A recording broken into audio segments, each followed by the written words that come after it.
최근 한 초등학교 교사가 숨지는 사건이 발생하면서 교권 침해와 관련한 논란이 확산하고 있습니다.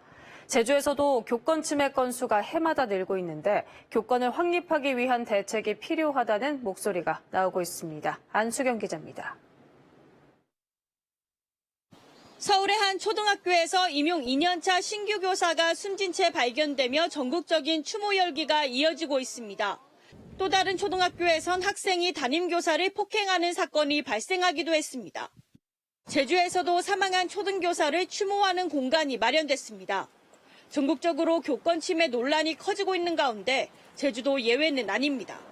전교조 제주지부가 도내 교사들을 대상으로 지난달 교육활동 침해 설문조사를 진행한 결과 응답자 128명 중 절반 이상인 70명이 교육활동 침해 경험이 있다고 답했습니다. 교권 침해 주체는 주로 학생과 학부모였습니다. 실제로 도내 학교에서 교육활동 침해로 인한 교권보호위원회 개최 건수도 급격히 늘고 있습니다. 지난 2020년 16건에서 2021년 40건, 지난해엔 61건으로 2년 전보다 4배 가까이 늘었습니다.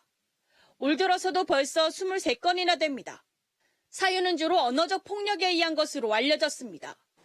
제주도교육청은 교육활동보호센터를 운영하고 치유와 교권 상담을 비롯해 법률 상담도 지원하고 있습니다.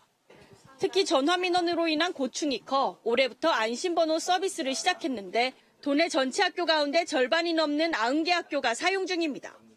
단위학교 수준을 넘어섰다고 판단되면 저희들 변호사, 상담사 그리고 전담 장학사까지 해서 단위학교에 들어가서 이런 처리 초기 단계부터 진행 절차를 도와주는 이런 원스톱 지원 서비스를 하고 있고 교사들의 정당한 교육 활동을 보장하기 위해서 관련 조례 개정이 시급하다는 목소리도 나오고 있습니다.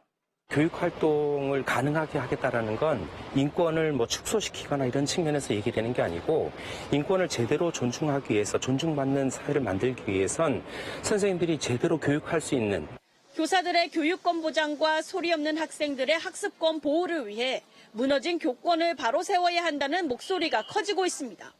JIBS 안수경입니다.